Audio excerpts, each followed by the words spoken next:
We are Billy Goat Tails. We love you, fam. Hashtag givers get. We love you, fam. Hashtag givers get. We love you, fam. Hashtag givers get.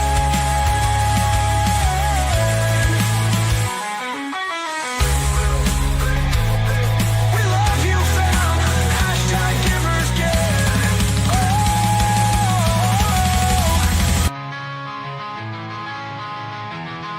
We are Billy Goat Tails. We are Billy Goat Tails.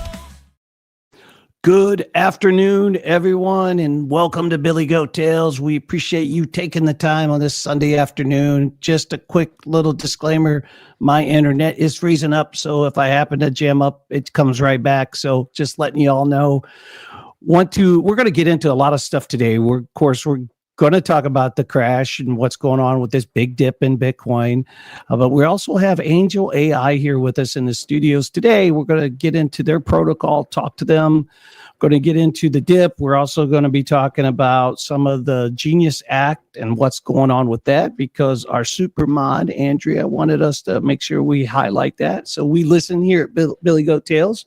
Going to talk about some stable coins. We're going to get into a lot of stuff. But first, let's go around the horn. Say hello to the team. What's going on? Tex-Mex, Biomex.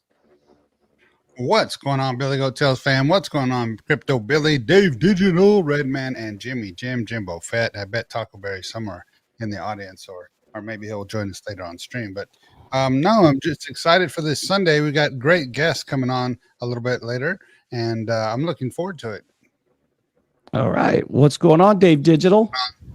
Oh man, just getting rinsed by this market. Thought we found a couple bottoms that we didn't find. So I don't know if I need to stop looking for bottoms or keep looking. We'll have to find out. We'll definitely get into it for sure.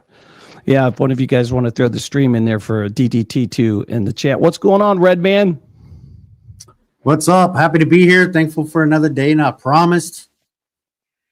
That's right. Over to you, Billy. Amen, man. Amen. And we got JimmyJim on the team. What's going on, Jimmy? What's up, Billy? Good to see you, my friend. Just hanging out, getting life back together after a little lightning strike to the house and replacing a whole bunch of electronic equipment. Did you call Cams? Did you call Cams? Yeah, I called myself. That's right. Best person to handle that, JimmyJim. All right. Well, let's get into the team hellos, Jimmy. Won't you say hello to the chat? Or yeah, the chat hellos, not the team hellos. Say hello to the chat. Oh, let's see who we got out here. I see a bunch of our regulars. Jesse and Mike Vollmer look like and Alpha Junkies. Andrea's in the chat. And Philly Whiz Kids, our guy Papa Pete, DDT, and who else there? I see Mark Dutch. He's a regular around here. Dutchy, good to see you. I think that about does it for right now. All right, brother. Well, let's just not waste any time. Red Band, you ready for do a little crypto bubbles? Let's go.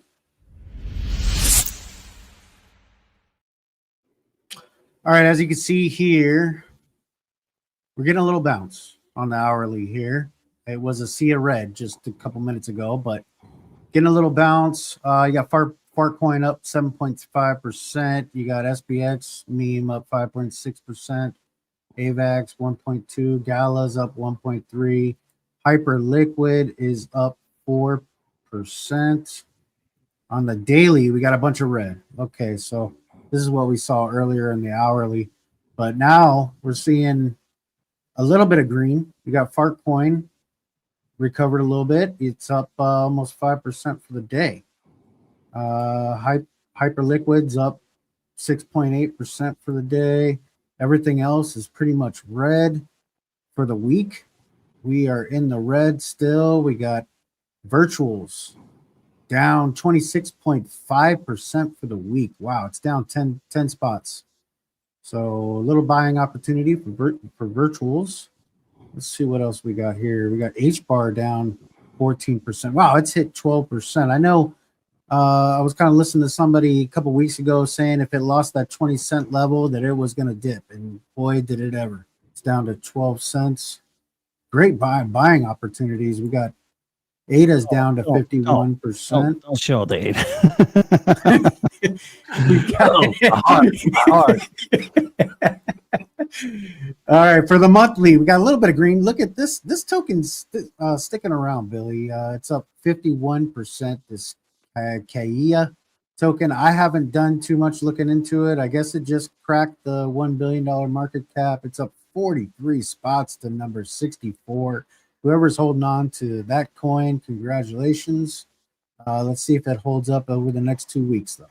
Soros up 46 spots to number 96. It's up 26%. It's up 7,500% for the year. Congratulations who got into that early. And of course, Arrow, as you know, went sideways for a while and had a massive pump. So congratulations to the Arrow people. They're up 31 spots to number 89, cracking $625 million market cap. Congratulations to the Arrow people. And for the year, it's pretty much the same as it was last week. For the year, XLM still up 124%. Nothing really notable. Nothing's really changed very much. And with that, I'll send it back over to you, Billy. Sounds good. Let's check out the fear and greed. We'll switch it over to Tex-Mex, Biomex. You ready? Go over to the market cap. Muted.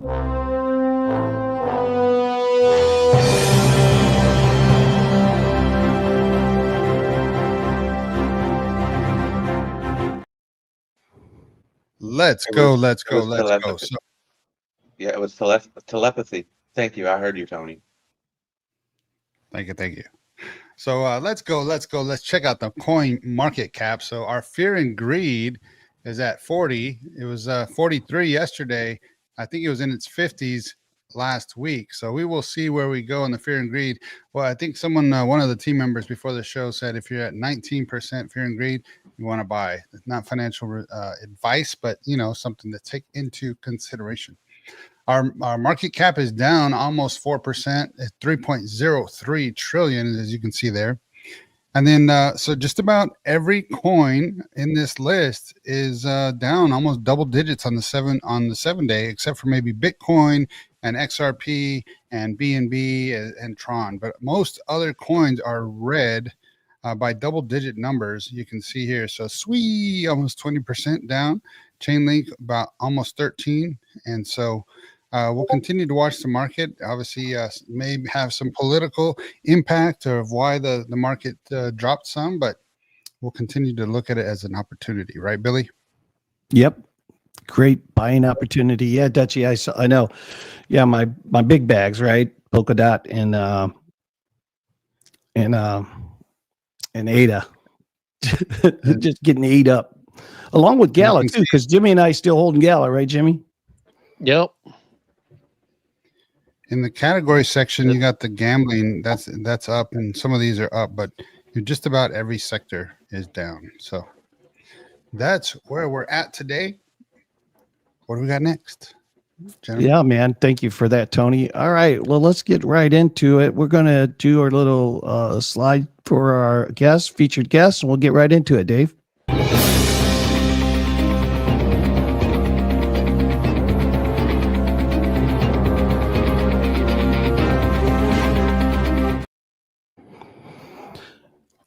Pavan, welcome to Billy Goat Tales. Can you hear us okay? We all good?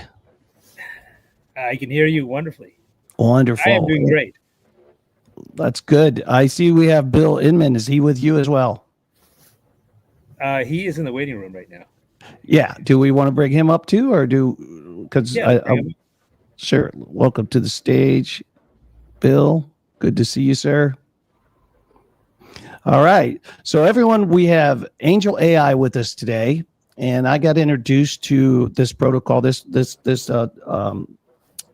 token and protocol and company through Lady Trader on one of the Wolf spaces or one of the spaces. And I really found it very interesting. We thought, why not get them on the show? Let's talk about what they're building, especially as AI is heated up and become really part of the fabric of blockchain. And so with that being said, Pavan, why don't you tell us a little bit about yourself, and then we could roll into and a little bit about Bill too, if you like, and we'll roll into the protocol and what it's doing, what you guys are doing. Absolutely. So, about myself, I'll start with my family. I have 3 kids. Oldest is 28, the youngest is 11. I live in Puerto Rico, which is wonderful. Been there 13 years. And I grew up in real estate and finance, and first generation immigrant to America. Love America. I'm a naturalized citizen, so I took an oath to the Constitution, and I believe in defending the Constitution. When we immigrated, it was there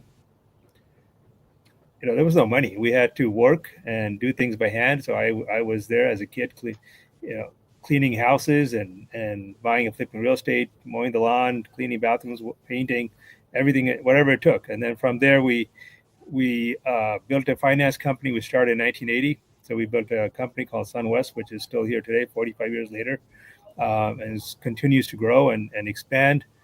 And along the way, I got an engineering degree. I started coding when I was 11, and I built basically all the technology that kept our finance company at the cutting edge. And so basically what has happened is we have 45 years of financial data. We have 45 years of helping minorities, helping people that mainstream had forgotten and left behind.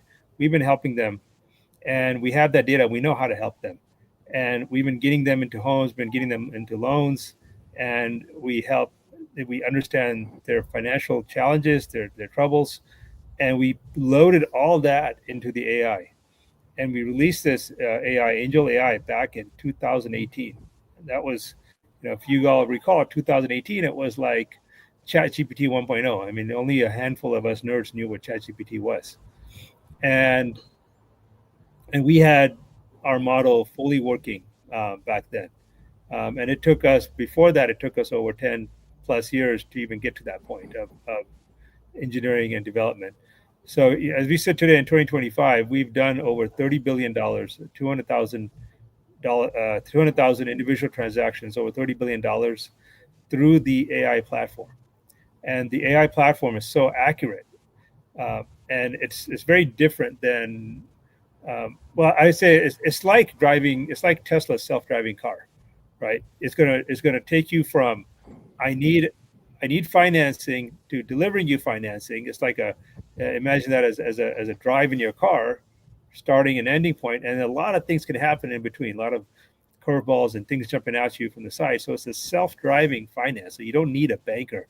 You don't need someone interfering and judging you and telling you what whether you're worthy or not worthy of financing, and making you feel bad in the process.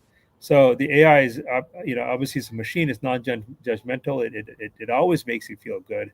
Always tries to make you feel good, and it finds ways to get you financed, including it provides credit repair at basically no charge. So if you've had problems, you can actually tell the AI, I have credit problems, and it'll start working with the merchants directly on your behalf, and work to resolve those credit problems. We've had thousands of people use the credit repair, and it's some really amazing, heartwarming stories of people turning their lives around because of what the AI has done for them. Very comforting, no judgment. So anyways, in this journey, about 2 years ago, I had the honor of meeting Bill Inman, just an amazing gentleman, and he's been working on twins for a good part of his career, and he understands that model really well. And as we started interacting more, we said, hey, what if we took your technology, your twin technology, and merged it with our financial technology and the accuracy that we're able to deliver, right? Because in finance, or just like driving a car, the AI that drives your Tesla, if it makes a mistake, someone's going to get killed, right? right? So it's the same thing. If the financial AI makes a mistake, your financial life could get killed. So there's no undoing that. Once the mistake's made, there's no undoing it. So what we did is we give a warranty on this. So we're the only, as far as I know, the only lender, in the world that gives a warranty, says that whatever the AI says, we're going to do. So if the AI says give you the money, we're going to give you the money. Right or wrong, we're going to do it. And when we have the pockets to support that. And the reality is, in the last 5-6 years, the AI has only gotten it wrong 4 times, and I've written the check every time, right? And that was in the early stages of the AI. So it's 200,000 plus transactions, four mistakes, four deals that I've had to write a check for, and here we are today. And last 3 years has been spotless, flawless. And so now when we integrate Bill's tech into this, you have the personalized experience of talking to your favorite banker, and literally anybody can be the face of the banker. It could be anybody. It could be you. It could be Bill. It could be a professional loan officer or a professional banker, or it could be Taylor Swift. It could be, Freddie Mercury. God rest his soul, but it could be anybody. I'm not a Taylor Swift fan, by the way. I'm more Freddie Mercury and Eddie Van Halen. Yeah, myself included there. So the twin AI. So Bill, I'd love to bring you up and just get your backstory. Pavan kind of explained how the unity occurred. How you guys kind of hooked up. But let's for the audience hear a little bit about you and your backstory and the twin piece of this, and then we'll move forward from there if you don't mind, sir. Yeah, well, Crypto Billy, first of all, good name. I appreciate that. To start off with, much like Pavan, first and foremost, I'm a proud dad. I have a 26-year-old daughter who, coincidentally, her initials are AI, Alexia Inman. We didn't plan that. It just worked out that way. And, as Pavan said, 2 years ago was a great moment because we met and we have very similar philosophies. I'm big on decentralization. Long before I got in crypto, I was an AI and blockchain patent holder. And I have my past life was HR tech, have raised about $200 million for idea stage companies. And at one point was the first one in on the largest workforce management company in the world named ECG, 0 to 3.2 billion in about 4 years. So I'm very familiar with change in the working environment and technology to get there. So very glad and proud to be working with Pavan. And our goal together is 2 billion twins. Pavan, I think that Angel AI is the world's foremost personal finance AI.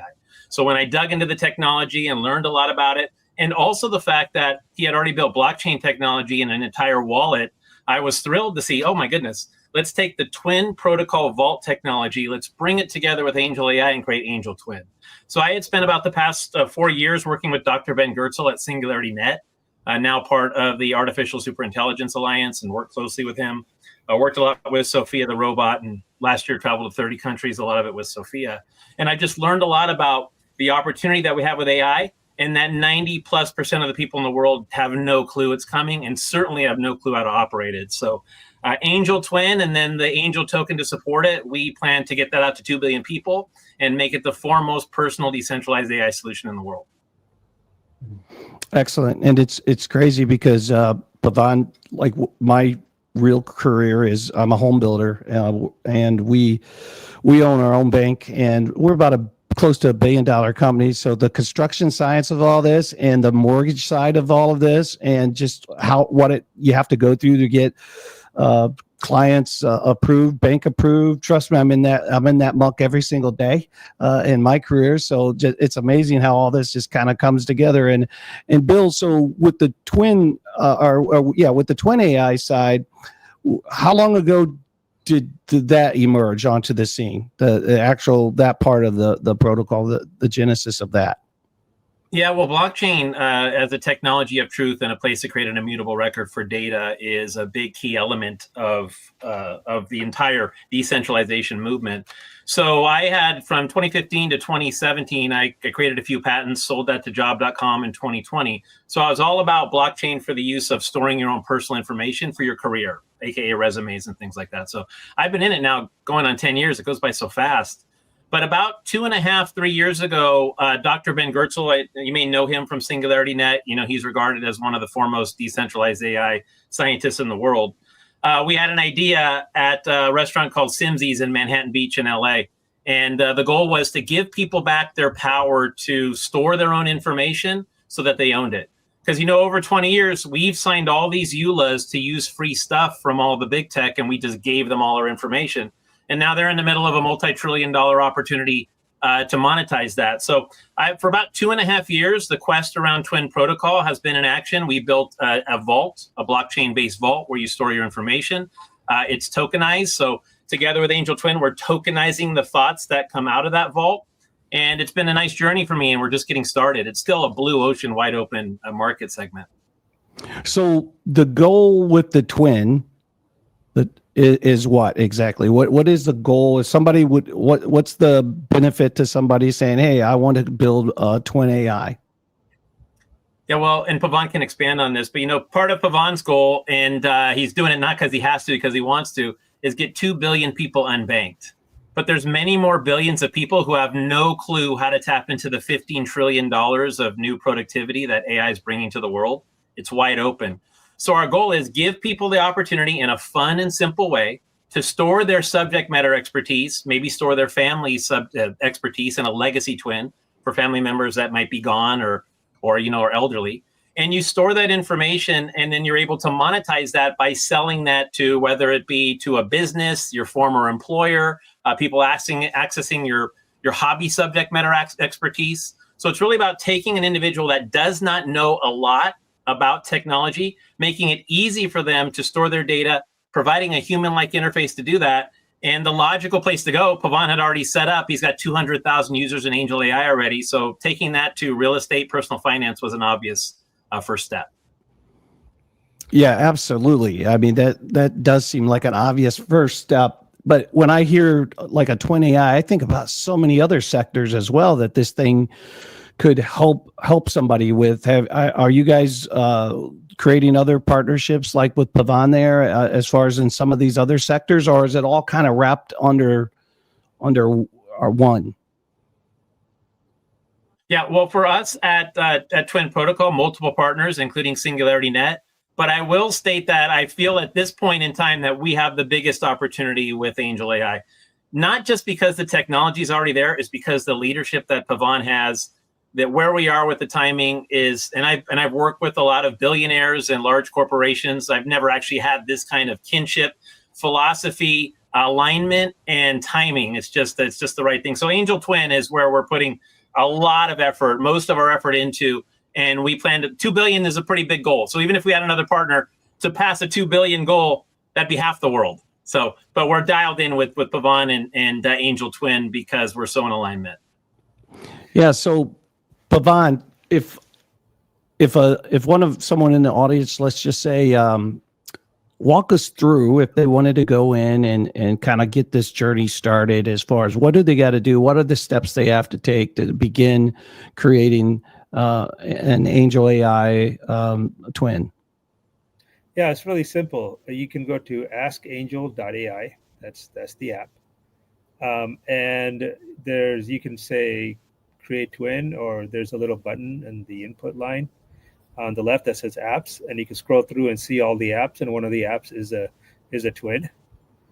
Okay, and you click the app or you ask for the twin, and then she'll take you through the process.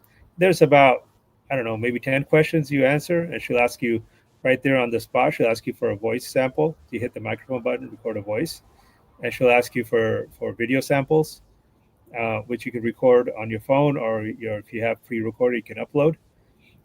And she'll ask you for your social media handles and permission to crawl through it. And that's how she learns about you, is reading your social media. Okay, and it takes usually a day, your twin will be up and running. And sometimes if you have a lot of content out there, then it might take 2 or 3 days. Okay, but for most people, it gets done in a day, and you'll have your twin ready to go. Okay, and it's right, that obviously being in real estate and mortgage, uh, our sweet spot is realtors and loan originators, but literally anyone can do this, and it works. It works for everyone. And the reason I say our sweet spot is for realtors, loan originators, is that there's a lot of other apps, because when you click that app icon, again on the lower left hand side is a little thing that says apps.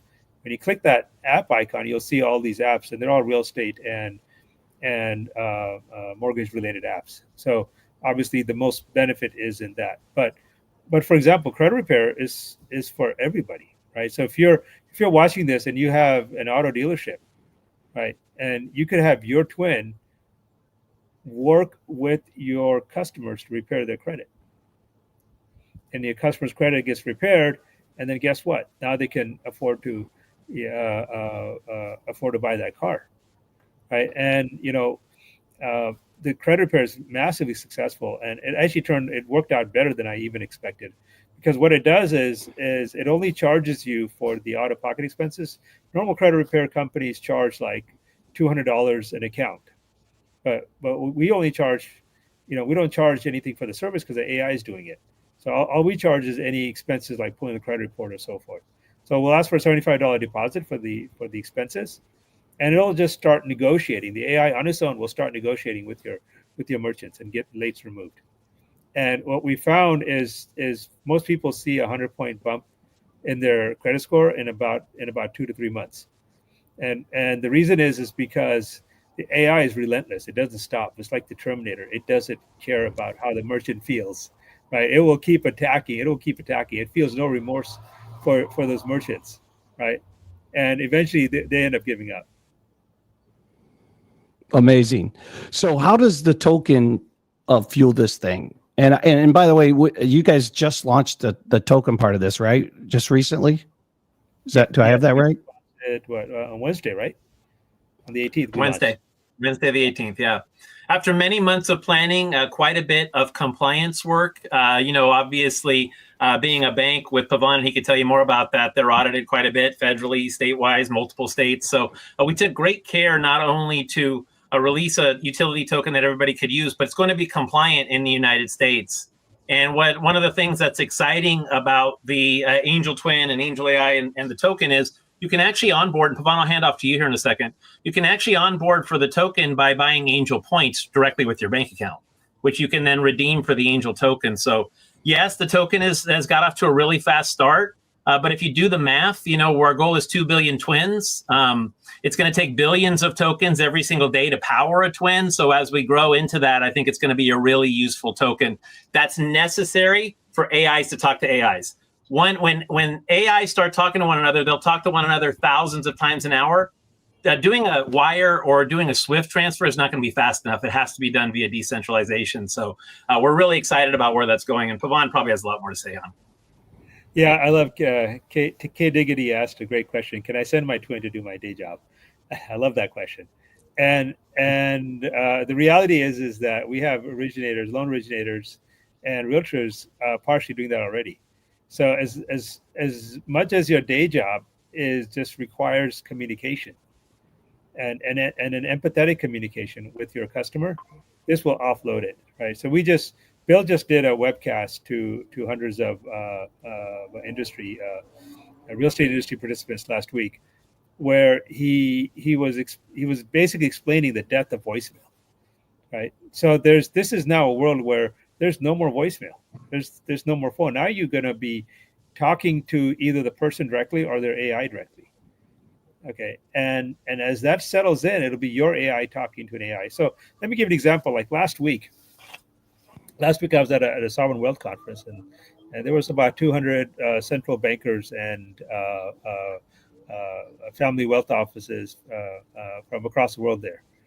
This was in London, and now it's really hard to the good news is there was only 200 of us, and we had 2 full days, so that was time to meet everyone. But you go to a lot of these conferences, and there's a lot of people, and no way possibly can meet everybody.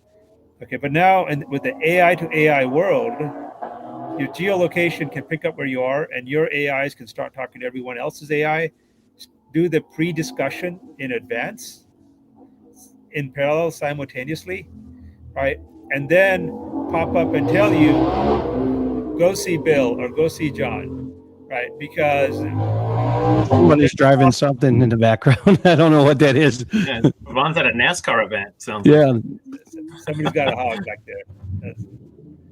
Sorry about that, guys. that's okay. So, so imagine, so your AI does all the pre-setup and says, go talk to Bill because there's a possible business connection here. Right? And that makes the whole conference process so fast and efficient. Yeah. Yeah, this is necessary. We're entering right now, we're in a very short window where humans are talking to AI. Most of the money that's being invested into AI today is so humans can use AI to enhance their job and so forth. But very quickly, not having an AI that can talk to other AIs in real time will be like not having an internet and a cell phone at the same time. People just won't know who you are. So we're really excited about giving people the opportunity to fun and simply create their own twin, and that twin will talk to others. Absolutely could be used for business, death of voicemail, all that. But you look at like conferences, if you're going to attend a conference, your AI and the keynote speaker can have a conversation and talk beforehand, or any other speakers.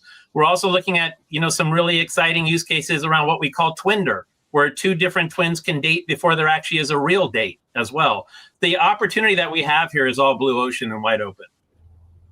It sounds amazing. I want to kick it around to the team here because I know that they all have some questions too. And of course, whatever chat, please put your questions in the chat. We'll pull them up. But yeah, Jimmy, Redman, Dave, Tony, fire away. Who's first? All right. Go ahead, well, Redman. Go ahead. Go ahead, Tony. You got it. Yeah, I looked at the video that you had on death of a voicemail and read through some of the transcript as well.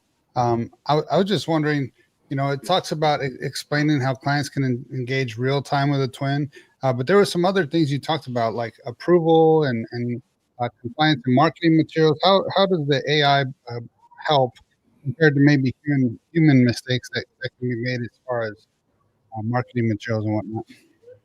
Well, that's a great question, and those are some of the apps that are in there. A word of caution that the marketing materials and the sites and stuff that it creates are presently industry specific to realtors and loan originators, and it's on our roadmap. Later this year it'll be just generic. Anybody will be able to request any kind of website for their business, but it goes back to Crypto Billy knows. He's a builder, so you know how many times you go into contract with a potential home buyer's lender says absolutely we're going to close that loan. No, don't worry about it. It's pre-approved, and then you're doing backflips the day before closing or the day of closing. Okay? That happens way too often, and it's stressful for everybody. It's bad for the builder. It's bad for the client. Everybody's upset. Okay, but that's where an advanced AI like this comes in, because when the AI generates an approval, and it also generates something called a true approval, which is an absolute guarantee or an absolute warranty to fund. That when a true approval is issued and it's all AI generated, it's like other than things out of our control, like title and escrow, which in home building, title appraisal is never a problem in home building and on new home construction. But so unless it's like things that are not addressed up front, you will close the loan, right? You will get your money. So it's just like when you let your Tesla go in self-driving mode, it will get you to the destination, right? You can literally close your eyes. Those things you're not supposed to, but you could, right? It's basically like, huh? I was just gonna say, I can imagine that AI kind of helps to eliminate some of those human errors, because it can go through all the regulation by state, by location. If you have someone new, they may not catch it, and so it seems like that it's really helpful. Well, more than errors, it eliminates the bias. And that's a big deal. So when we looked at our Very stats the last couple of years and we compared our stats to the national average, okay, so national average Black home buyers are declined twice as often as white home buyers. And even more disturbing is veterans are declined almost 4 times as often as non-veterans. So, but when we look at the AI stats, it's all just about equal. Right? So everything got reduced. All those decline rates got equalized to about the same as national white home buyer ratios. So that's the difference, right? There's a lot of bias and the kind of bias that it really doesn't come down to racism. I don't believe it's racist. I don't believe Americans are racist. I think Americans are amazing. But I do believe that there is the system is inherently designed to make it difficult. Like if you don't have a 2-year W-2 job and money in the bank and a high credit score, the system's designed to kick you out of the process. Well, not everybody fits that mold. Life happens. Right? Life's complicated, and it's more complicated for minorities, more complicated for immigrants. And clearly from these numbers, it's extremely complicated for veterans. Okay, and the sad part is that the regulations, the rules, are all designed and written to help everybody, right? So the rules are written to help everybody, but it's hard, and it's hard work, and it's hard for humans to get it right because there's so much paperwork, it's so complex. A lot of the underwriters and loan originators who work on deals every single day, you think they know, but it's so much rules, so much paper, right? There's so many guidelines. I mean, we're asking human beings to do things that are humanly impossible, right? No mere mortal can know all this possibilities, all the different ways to potentially structure a deal, right? But a computer can go through the maze. It's just like Google when they won the Go championship, right? Google's AI won the Go, right? It's the same thing. It's like it's able to go down and do the what's called the Monte Carlo search tree, find the most probable path, and it wins the Go game, right? It defeated the grandmaster in Go. So it's the same idea here, right? It's able to go down the search tree, find the probable path, best path, and find solutions that even the best human underwriter, the best human Go player cannot think of, because it's able to search so many more ways than a human can. The stat is amazing relative to approvals, and doesn't matter your color, your skin, or anything like that. That's an amazing stat. That stat's just probably going to get better and better. But what about the time frame? Is it helping with so for us, it takes about, from the time we turn over a pre-construction contract to the bank and say, get this thing funded, it takes a minimum of 30 days, sometimes up to 45 days, 60 days. Has it helped with that any? Oh yeah, it's blazing fast because it's all AI, right? So once the loan application process, so like I said, even Taylor Swift can be taking on. It could be her image. Obviously, she'd have to give the rights to that. But assuming you have the rights to Taylor Swift's image, she can take. You could be talking to her picture, her.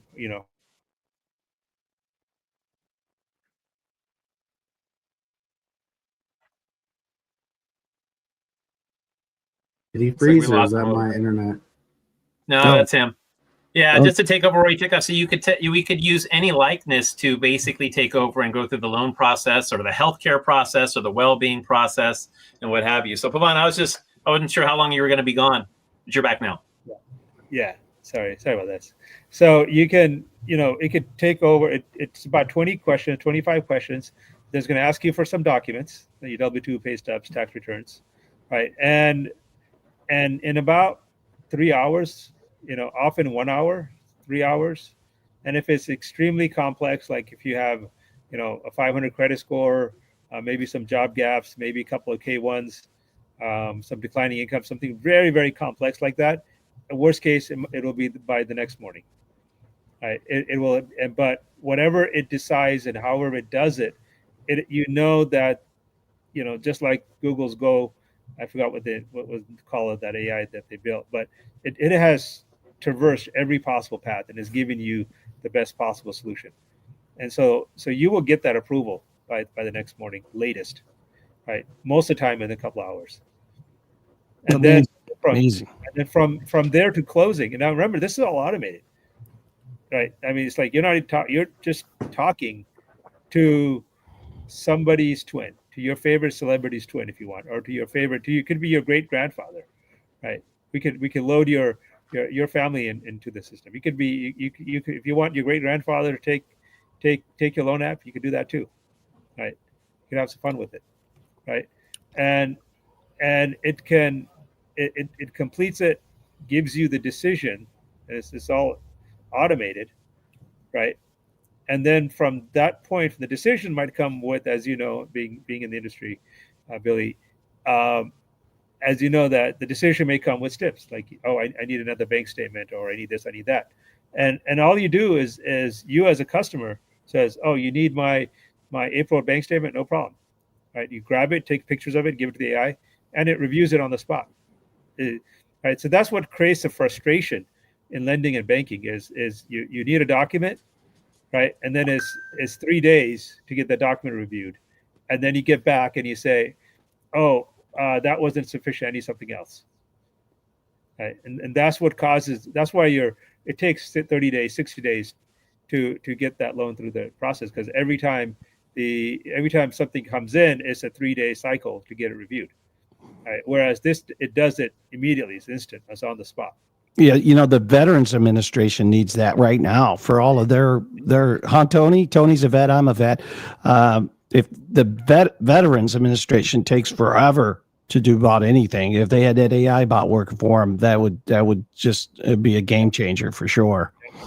I didn't mean to steal your thunder, Tony. Go ahead. We were over to you. No, I was just shaking my head. That's right. Could use some help. Yeah. Redman, you have some questions. Yeah. So first of all, I want to say congratulations. I got on the app. It's very easy to use. Bill's already sent me a message, by the way, to my twin, which is pretty cool.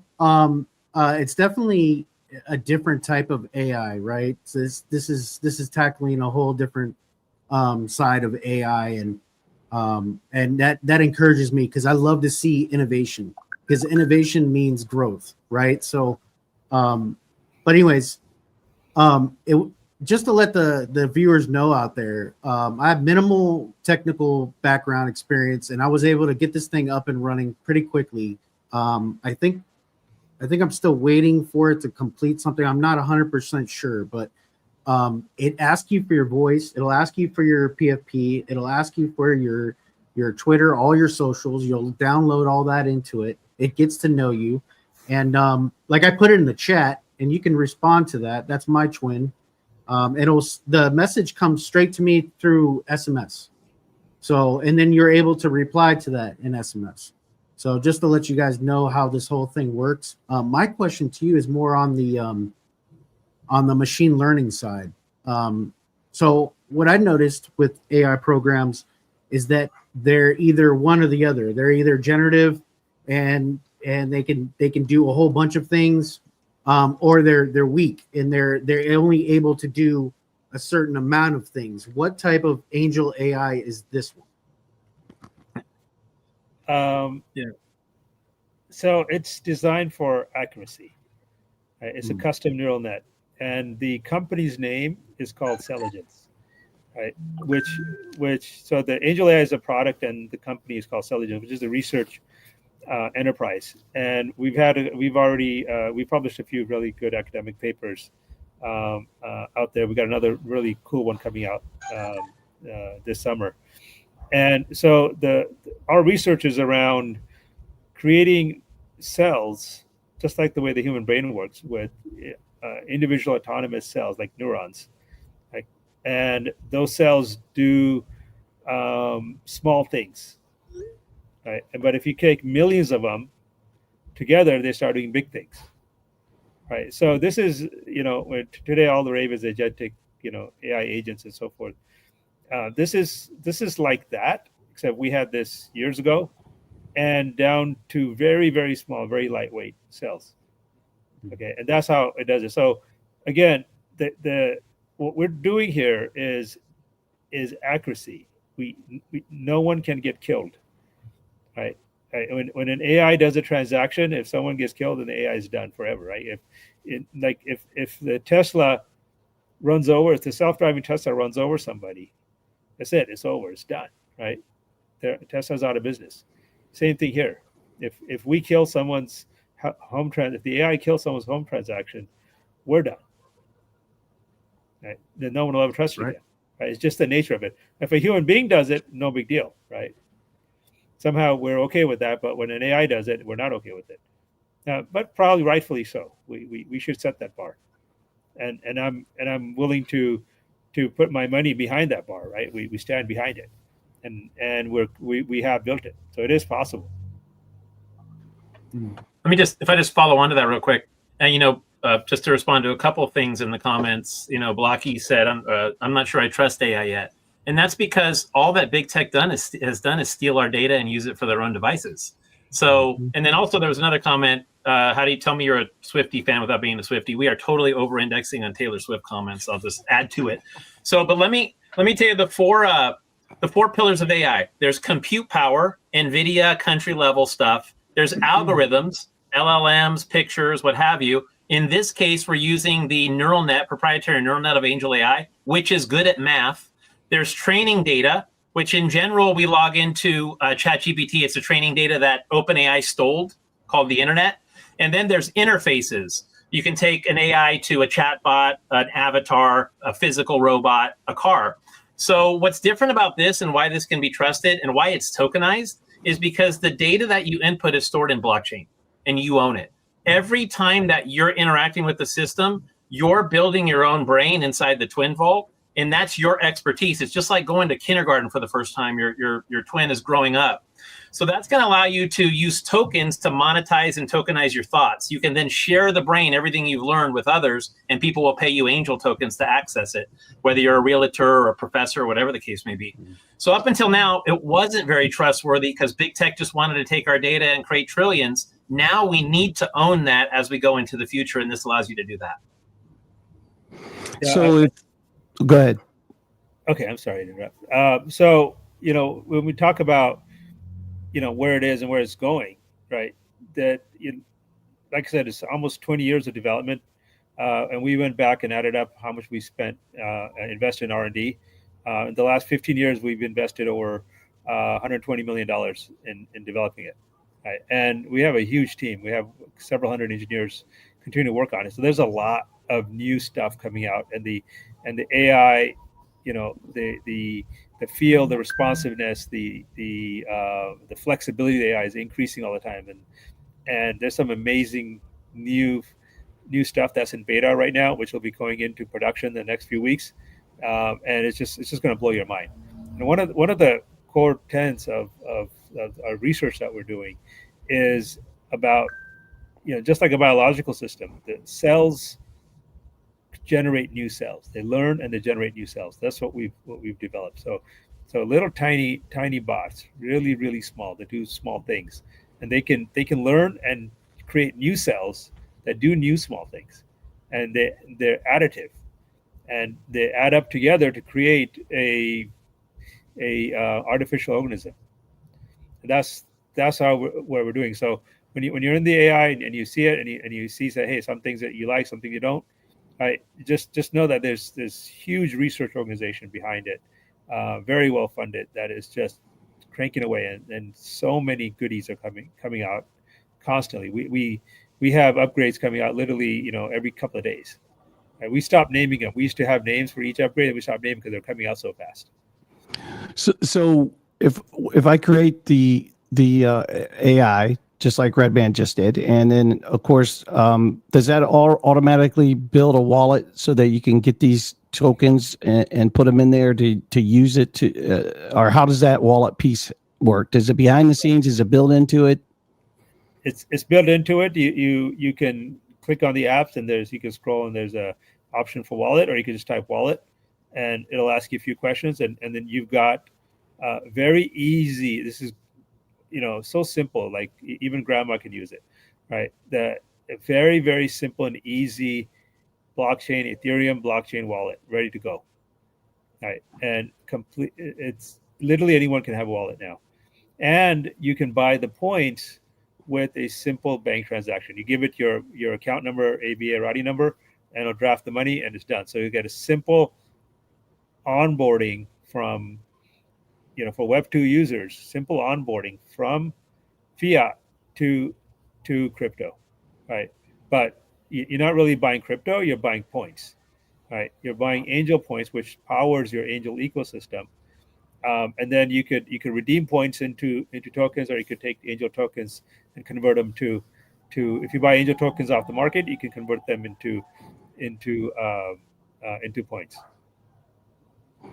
Yeah, and so even some collaborative down the road, like here at Billy Goat Tales, we could collaborate and use these angel points for, if like we have a couple children's book on Amazon, right? So if there's a way to actually connect those and you get angel points with those things, like I can just see all these partnerships down the road, or at least collaborations down the road with those angel points.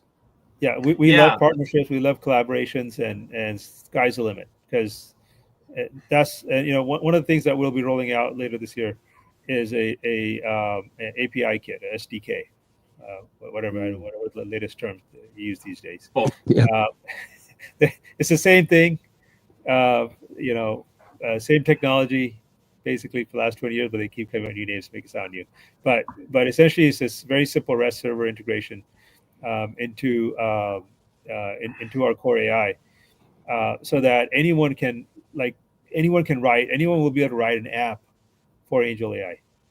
Anyone will be able to write their own twin app, and just use the existing twin infrastructure.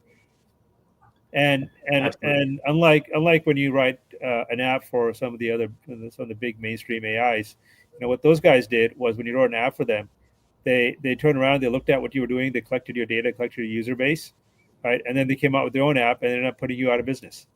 Mm-hmm. Right? In this case, when you write an app for Angel, your data, your training, your users are in your wallet. Yeah. Jimmy, you got that little little picker app that you just created. So, can team up with these guys. But Jimmy, do you got any questions? I will come back to you, Red. We got a little time left. So, but JimmyJim's he owns Cam's Blue Wire. He's a digital guy. So I figured you had some questions, Jimmy. I was more curious. Is there a node network that it runs on for it to be decentralized on the back end, or what does that look like? Yeah, well, so from a compute power standpoint, there's no nodes yet. Eventually, at some point, we'll allow users to use their own edge compute power to process the algorithms. But all the information and the files that you upload are stored in the blockchain. So that's inherent. It's an Ethereum network, so it's inherently the same infrastructure and same mainnet. So it's all stored there. But we're going to get into, you create your own app, we'll give you the node network to power that app eventually. You want to use your own compute power, we'll go there too. That's where we're going. So we need to give, this is decentralization, this is Web3. We need to give the power back to the people so they own their data, they own their time, they own everything about them. That's what Web2 did not. Web2, they aggregated all the information behind logins, our compute power, our algorithms, your training data, thanks so much, I'll monetize that. So we're totally the opposite. By the way, as an aside, the people in your comments is absolutely hilarious. I'm just laughing the entire time because you guys we have a fun community, no doubt about it. Totally. So. Yeah, and Andrea had a comment a few minutes ago. Was like, if there's a market crash, will there be when I crash on tokenizing my thoughts? Here's the thing: AI is going to take out 800 million jobs by 2030. That's a market crash. If you don't have your AI trained on you, you won't even be able to participate in what's coming. So it's actually a double entendre. There will be a market crash called jobs, and if you don't have your AI trained, you won't be able to compete in the new market. So you got to jump on that now. Mm-hmm. Yeah, and what Bill said about decentralized AI, NVIDIA has kind of fessed up to it, right? They've announced and during CES their new PC, AI PC, and AMD's new chip, right, which is potentially an NVIDIA killer, right? It's cheap and affordable, high-speed AI chips, right? And people are using those Mac Minis as AI machines because they're using they have amazing GPU cards in there. So the market is finding a way, and ultimately it's going to end up that way, where AI will be at the endpoint, not these central servers, right?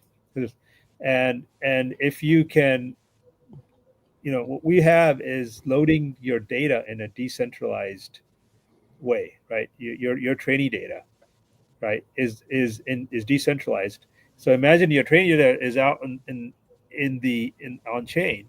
You go grab it, and it runs on your local low cost phone, NPU/GPU on your phones or your desktop, right? And you're getting your complete AI experience that way, right? That's the roadmap. That's where we're headed.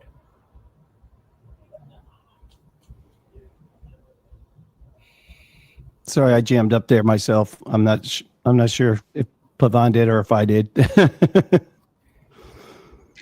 was you, Bill. I think it was you. Yeah. Okay. All right. Sorry about that. What? That's funny. It's funny, Bill. You said, you talked about the whole partnership with Singularity.net because one of my questions was, what's the competitive edge over the AI crypto projects like Fetch AI or Singularity.net in terms of tech and market fit? That's funny. Well, first of all, I love that question. There's 4 pillars to AI. There's compute power, algorithms, training data, and interfaces. Most of the world is focused on algorithms. Mainly only big tech is focused on stealing the world's data and putting it in their servers. There's not a lot of competitors that give people their own training data and blockchain and tokenize their thoughts. You just won't find any. So Fetch, and I know Ben well, and at Twin Protocol, we've integrated the Singularity.net algorithms, and they're fantastic.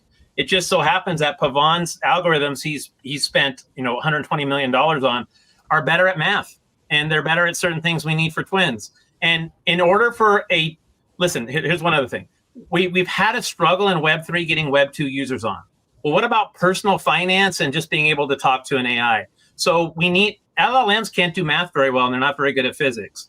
The Angel AI algorithms are very good at math, so much so that if it approves you for a mortgage, Pavan will back it. So you use different algorithms for different things, and we probably will use other algorithms at some point or integrate those in the partnership structure. So there's opportunity for that. Our focus is on allowing people to create value from their own brain, which isn't happening today. Yeah. I do want to most apologize people have that. No, go ahead, Pavan. I do want to apologize to Mark Dutch for making him feel older than Dutchy. Yeah. Well, we have a running joke about boomers here since we're on the cusp of it here ourselves, or at least I am anyway. So, well, look, guys, how do you guys have any socials you want to kick out there that you want to let people know about? And if you do, just let's throw them out there. Dave, we can create a little banner and just put them out there for like the rest of our stream here. But do you guys have any socials you want us to kick out there to the audience? Well, if you want to learn about me, it's real simple. Just go to my landing page, swmc.com/Pavan, Pavan. And all the links to my socials and stuff are there, and all the links to Angel AI are there. So swmc.com/Pavan. Okay. Yeah. For me, BillInman.com. You'll find if you need to go to sleep at night, you can read that page and go right to sleep at BillInman.com. By the way, you can go to my LinkedIn. My twin does 5 shows for me that it produces. So you can go to my LinkedIn and watch those shows, or my Twitter as well, which is x.com/BillInman. And then angeltwin.com will also take you directly to the app. But I'll tell you, for your show, we'd be happy to work with you and help you get a twin going so that people can access the wealth of knowledge that you guys put out there, every single week. People want to access it, ask it questions, aggregate it. So we're happy to work with you in that way too. Yeah, I think that'd be awesome. Just to be a test case too, just ourselves, and go through the journey with you guys, and be a part of watching this thing grow and build. We'd love it. We're all in Web3. We're all in blockchain. We all believe in decentralization. Why not work together with it? Yeah. So I got your email. We'll definitely reach out to you and get something going like that. Also, a lady trader said you guys are good for Tuesday as well on our X Space. Yeah, we're in. Pavan's late night for him, and he's out where the Lamborghinis and Ducatis are, obviously. Just a quick word on Lady Trader Raw. What a fantastic resource she is. She is tireless. She's up 24/7, and she was really instrumental in the ANGL token launch and beyond. So I just want to give her a shout out. Oh yeah, good friend. We love Lady Trader. We do a lot of spaces together, mostly on the trading side of things, the market side of things. But yeah, I come to know you guys and introduced to your guys' protocol from her, as well as the Wolf guys over there, Wolf Web3 guys. So and whatever we can do to help, we'd love to do it. We, if we have connections that you guys could use, we'd be happy to help you guys. So I want to thank you guys for coming on. Just real quick, guys, any burning questions before we let these guys go? Because we are pushing that 1 hour mark. Yeah. I like to. Could I add one thing real quick? Sure. Is we have just released a great new amazing feature. I think you guys are hearing it first, which is if you go into Angel AI, set up your twin, and then you refer someone else to set up their twin. Right. So what you do is you share your link, and then they go into your link, and they ask for a twin. You get rewards of 3% of the points that they buy. And then if they refer someone else, you get 1% on like indirect. So it's like multi-level marketing. So it's in place. It was released last weekend. It's good to go. Then in about 2 weeks, the user interface has not been released. So in 2 weeks, you'll be able to see the tree of your you'll be able to see your referral tree and how much you made on each person. But it's already giving you rewards points. And anyone in the past who had referred people, right? You're hearing it here first. You got an exclusive. Anyone in the past who's been using their links and referring other people to the platform, right? We're going to go retrospectively and we're going to give points to everybody. Oh wow, amazing! Yeah, we'll definitely get a Billy Goat Tales referral link, and I love going through the journey and being able to talk with you guys if there's issues and problems, and just going through the journey and collaborating. I think that's going to be huge. So we're definitely interested in doing that. Yeah. But we like fun people and fun communities, so we'd be in for that. Oh, we're definitely that. We have some great people in our community, so we like to have fun. Yeah. Anything else, guys? White papers on. You can go to angltoken.io and see the white paper. angltoken.io. Yes. Okay. Wonderful. Well, guys, we don't want to take up too much of your time, more of your time. So thank you for coming on. We appreciate it. We'll definitely get into some more stuff here on Tuesday on our Twitter X Space. Yeah, 9 p.m. is a little late. It's late even for us, but we kind of took that slot a little while ago, and it's been a good slot for us. So we want to keep it. So we appreciate it, guys. Thank you very much for coming on. Cheers. Thank you, everybody. Thank you. Thanks, guys. Give us game. Yeah. All right, that's fun. Great guys, great people. Definitely an interesting project, something that it's easier for me to understand too, and easier for me to get a little hold of. There wasn't too much back behind the scenes, this block and that block and this TVL and that TVL. It was just, hey, this is just your AI guy. You want to make an AI? Go make one. You're going to need one eventually. Absolutely. Yeah. Yeah, so just going through when this stuff's created, to be able to have direct access to the people that are in charge of it, right? To me is huge. Just cut through the red tape. Hey, here's the issue I'm having. I think that's a beautiful part of it, right? So hats off to Lady Trader for putting us in touch with these guys, and we'll put the journey out there live on our channel and build a Billy Goat Tales one and just have fun with it. See where it takes us, and yeah, thank you, K-Dig. Appreciate it. But with that being said, what did we say we're going to do? We're going to do talk a little bit about, let's do Red's book promo, Dave, and then we'll get right into DDT and some charts.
Yeah. Redman, go for it, man. Put the end cap on it. Yeah. So, if you want to teach blockchain, you want to teach about Bitcoin, this book will open up that conversation. So go grab it. If you have a kid in your life that you feel like, could enjoy something like this, definitely buy this book and talk to them about Bitcoin. Talk to them about blockchain. Talk to them about making the right decisions. And this will help you do that. For me, those pictures, man, that just all those animations that came out for the book were just awesome. I mean, every time I see it, it's just kind of gives me goosebumps, man. I was able to be a part of that, but yeah, it's nice, good stuff. Hey, Red, did you see that they have an option in 11 Labs to create an audiobook? I haven't seen that. I'm still trying to get used to that website. And yeah, I just noticed that today. So that was something man, cool. well, I was like, you and Jimmy, man, you guys could definitely benefit from that. That's for sure. Yeah, we also through Amazon, we could create a audio book too through it. But yeah, we'll definitely have to go audio with these books eventually, no doubt about it. That'd be something that's in the future for sure, man. So do we have DDT in the house? Dave, let's hit it. DDT.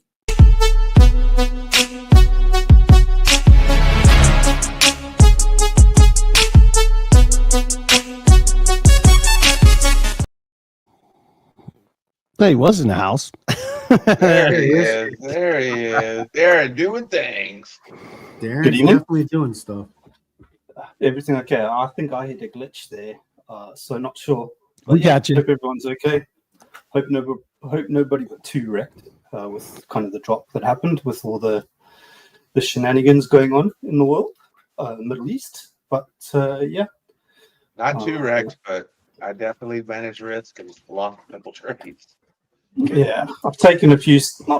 I had two small losses this week, just trying to be silly. But I caught the short, kind of almost at the top on Friday, and spot's taking a beating again. But that just is what it is. You kind of just got to take the good with the bad at this point. So yeah, let's get into some shots. Let's get into it. Dave's shaking his head at Andrea's comment. All right, so hide the drawings. Did we lose Tony?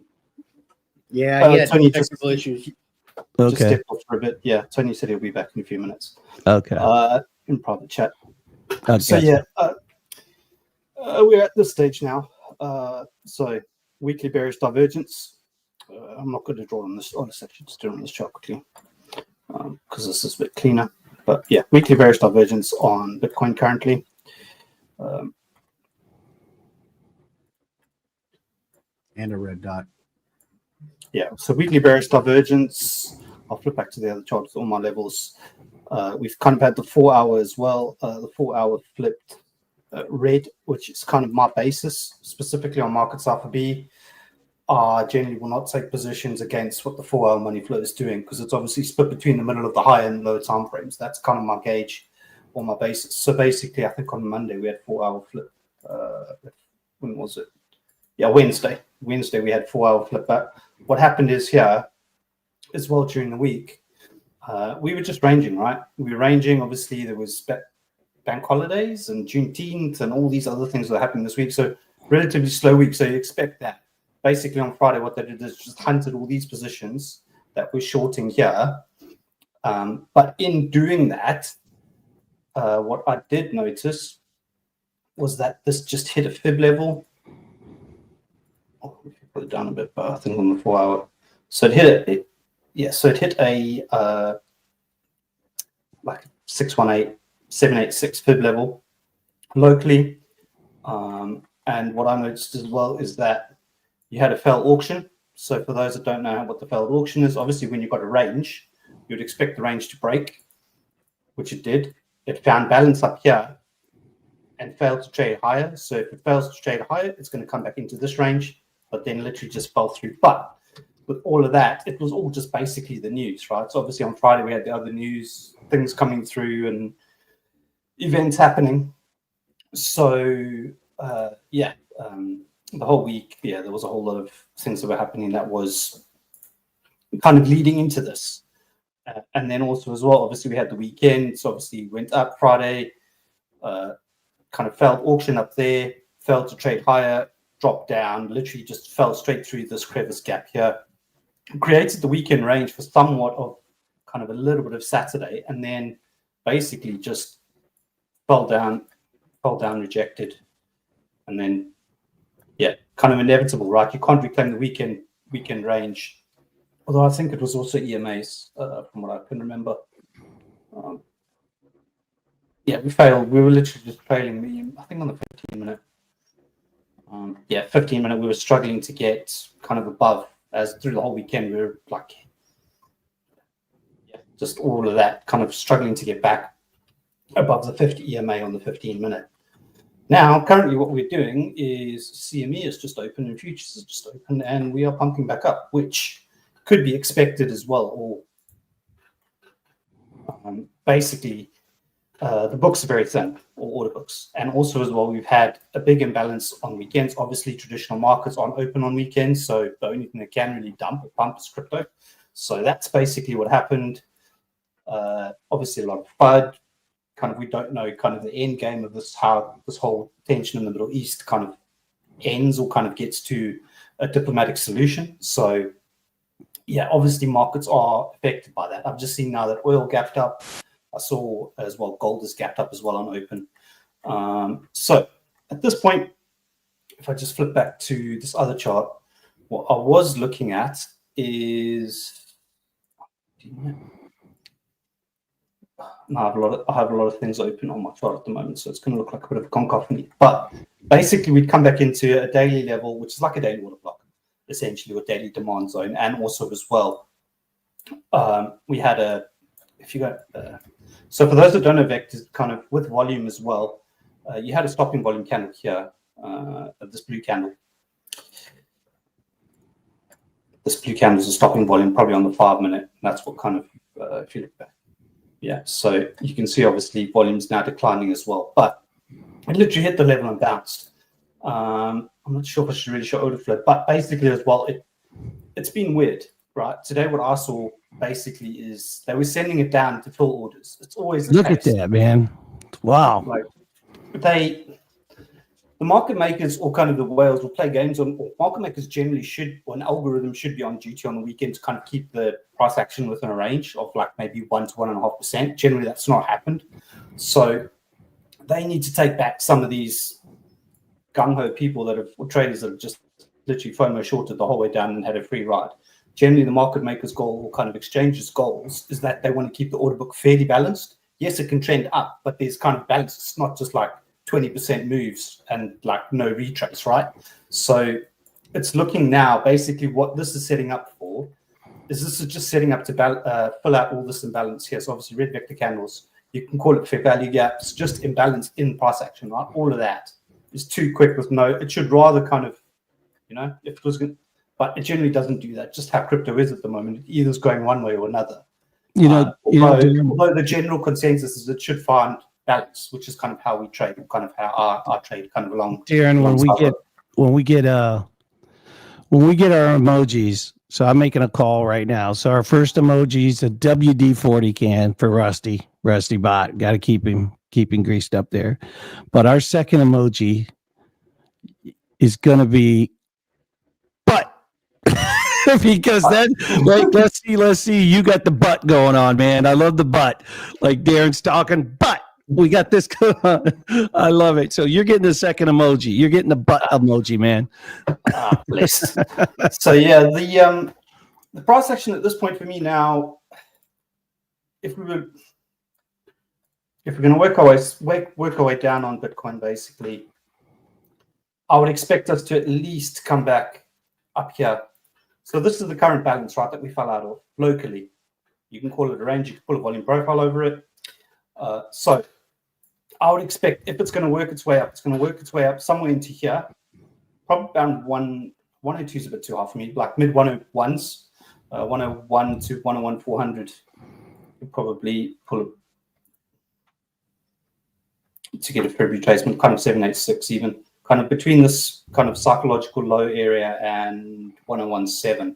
Hopefully that would kind of be the best case to put in another lower high, kind of maintain the structure. And then kind of to the downside at this point, I'm not really looking to the upside at this point, just because structure is just, it's bearish, kind of for the most part, right? One thing to note as well, daily money flow is green, but it's trending out quite aggressively. So, and obviously we have kind of the high hourly time frames also now red. So for the most part, the buys for me now is if I'm looking for trades, I'm looking for scalp longs and bigger shorts, kind of swing shorts, or adding to my short that I currently have open. Generally, until that changes, I'm probably not going to be swinging at the fences for a long. Unless now we get a bullish structure change. But to get a bullish structure change, we literally have to take out, on the 4 hour, we'd literally have to take out this high, at least change it and take out there, take out like 106, come back up, flip, and then go. And that's obviously a big ask at this point, given all the tension that's going on. And I think that generally, obviously, at these type of times, based on how the markets are reacting kind of over the last few days, you would expect there to be a lot of de-risking.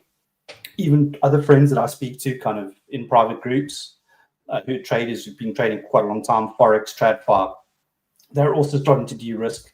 But also as well, they've got their options. Like obviously we long and short Bitcoin and we long and short crypto coins. Their hedge is they either go gold or oil or commodities. They go commodity hedge long, or so to hedge their risk, they'll go more into commodities and come out of the normal traditional assets like the Nasdaq or S&P, or even stocks for that matter. So for now there's a lot more hedging taking place, and obviously now with what's happening in the East or the Middle East, oil is going up obviously, and oil will go up a bit just because of that kind of uncertainty. So I'm not necessarily saying that and I'm not really biased to say that we go kind of, if it wants to go up, I don't think we go above 102, 103 at this point. Obviously there's CME gaps. So there's a CME gap at 92, and then obviously we have the CME close here, which is at, this CME close at like 103. So best case scenario, it works its way up. Kind of Asia decides that it wants to move its way up. We'll get to somewhere in this zone here, decision point, lower high, take a drop down again. That's my one option for what I think could happen. The other possibility or probability or more higher probability at this point is the macro. I'll just pull onto this chart quickly because it'll be a bit more neater rather than the cacophony of stuff that I just have going on.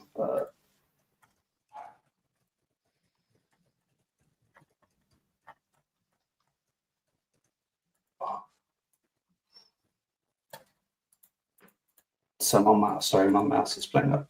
I think I need to put a new battery in it. 4 hour. Just open the chart up. It's too much to take off the other chart. So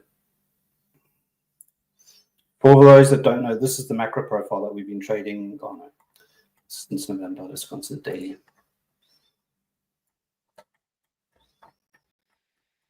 Let's just zoom out a bit. Sorry.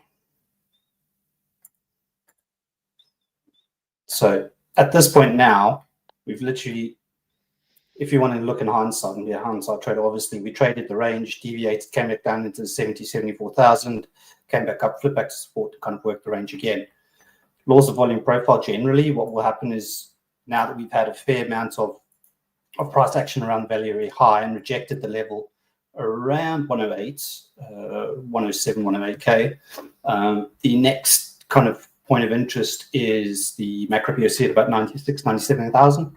So given how this is working out at this point, and kind of what to look at as well is the intention. So when you see vector candles, specifically on the daily, you would look for 3. So we've now got 2. I am kind of expecting we would work our way down to 96, 97,000. If that fails, obviously we've got the 91, 92K macro value area low. So that's obviously the case for now. Just on money flow, I'm just thinking it's probably going to go lower. And also as well, market structure. Even on the 4 hour. The 4 hour is my base case for everything. So high, lower, right? You'll have to break this high here, like I've been saying, 106 to kind of flip this. You can flip internal structure. So you can flip all these and then obviously work your way. But until you flip 106, you've not flipped your structure on the 4 hour, kind of by the way that I understand it. So yeah, that could be wrong, but that's just how I understand. So for the most part, yeah, I'm looking like we could, if we want to continue up, we're probably going to look to kind of between 102 to 103, hopefully as another lower high on the 4 hour. But more than likely, if that's not the case, it might just fill some inefficiency in that candle, kind of up to 102 or still up to 103K, give or take. And then, yeah, head for 96,000. But also as well, kind of to say now that Bitcoin's below 100,000, I think we got more opportunity to buy, right? I've had one limit hit. I had one limit just below 100,000 hit on spot. So yeah, obviously I think anything sub 100,000 now, given how institutions and treasury companies are buying up the Bitcoin, or even the ETFs for that matter, I think as retail, or in inverted commas, smart retail, I think we're at a stage now kind of where we need to be looking at adding to our bags, specifically on Bitcoin, because of the rate that it's being bought up, kind of obviously with how much is mined and kind of supply shock and those type of things. So that's kind of my thesis here. Even though I might also still be trading, I'm still definitely starting to add now again below 100,000. So yeah, that's kind of Bitcoin. Not really too much else. Should I just look at Cardano and then, or is there not enough time for you guys? I don't know. I did have Cardano planned. If you guys want to look at it. Yeah, do it real quick. I thought Billy was still there. Billy might have. Sorry, I'm on the wrong chart now. Let's just flip that. So, Cardano quickly. Yeah, I was hoping this zone of consolidation would have held. So, we obviously had a key range here above us between like say 62 and 80 cents, right? And kind of what happened, we've done the whole range rotation a few times, and what's happened now is we've now fallen out of this range here at 62 cents, and we've had this previous range, which is now kind of the area of balance that price is going to rotate, right? So it did fall back in, kind of rejected the value area high here at about 66 cents earlier on in the week, maybe Monday, and literally it's just had red candles off. It's now just come in. I think it's just front ran this, has it? No, it's not. So at this point, It's now literally at kind of decision point. Although Cardano, for what it's worth, and kind of what they are developing and doing as a blockchain, this is still, for me, reasonably good value for kind of if you want to pick it up on spot. So obviously not financial advice. I am looking to pick up more. My average kind of buy, I think, is about 32 cents. So obviously I bought a bit late, kind of my spot, just kind of for transparency. But I think at 50 cents, Cardano is still a bargain. But yeah, take that for what it's worth and take that as not financial advice, just my opinions. So yeah, we've just SFP'd this wick. At this point, money flow is not looking good, although the momentum wave is fairly oversold. 4 hour, and this was a sign which I obviously I think we probably negated. I think I'm guilty of it. This blood diamond on the weekly that we had about 3 4 weeks ago, that was kind of obviously the sign that it probably might have sold off a bit more. But yeah, I'm still in profit on my spot, so I'm not kind of one to kind of flip-flop on my spot bags and then just kind of capitulate. So at this point, kind of got a daily bullish divergence. Got kind of got a big nice wick on the 4 hour. Decent volume as well. Kind of volume between these two blue vector candles that just come in. Basically, you can see volume is stepping up. The 1 hour, you probably did. The 1 hour had a very clear SFP of that wick or swing failure pattern. Liquidity grab. Obviously, there's various things that kind of traders call them. We call them swing failure patterns. But yeah, you can name it as liquidity grab, buy up wick, or buying demand, whatever. So for the most part, it's hit and it's taken out quite a bit of liquidity. Stop losses, picked up buy orders, and those type of things. If it's going to come back in or come back up, I'm just thinking it's probably at this point going to come back to maybe 54, 55 cents, kind of just this little zone of kind of that zone of balance there.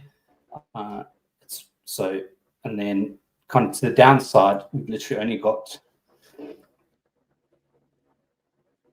kind of 50 cents, 49.5, 50 cents. Bar that, there's not actually much below that. I think once you drop this 49, 50 cents, you've got a bit of a range here.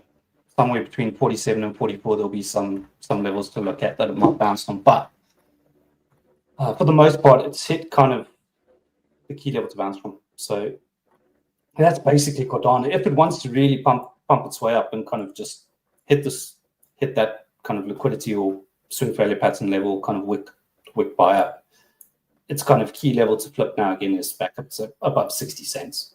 And then obviously it could work its way back up to 66. At this point, I don't think, just based on money flow and a few other factors, that it's going to get there just yet. If anything, it's probably get back up to like 54, 55 and then make a decision and come back down. But yeah, that's Cardano at this point. There's not really much else. I think all the alts are pretty much the same. Alts are hitting key levels now that it's like bounce now or they are going to go lower. Same with Bitcoin, bounce now or it's going lower. But just the general state of the market and the state of kind of what's happening in the world, the uncertainty about kind of resolutions and all that type of stuff probably would mean either we range kind of down in the levels that kind of most coins or kind of Bitcoin is at, or for the most part kind of come up a little bit now over Asia session and then kind of come lower again. And yeah, tomorrow it could be a bit of fun to see how traditional markets open.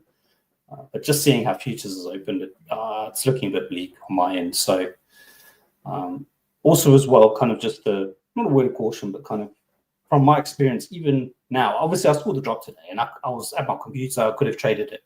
I just thought I'll just let this settle because that's the best thing to do. The best trade now, relatively speaking, is no trade unless you're experienced enough and you can manage the risk to catch that knife or catch that trade that long.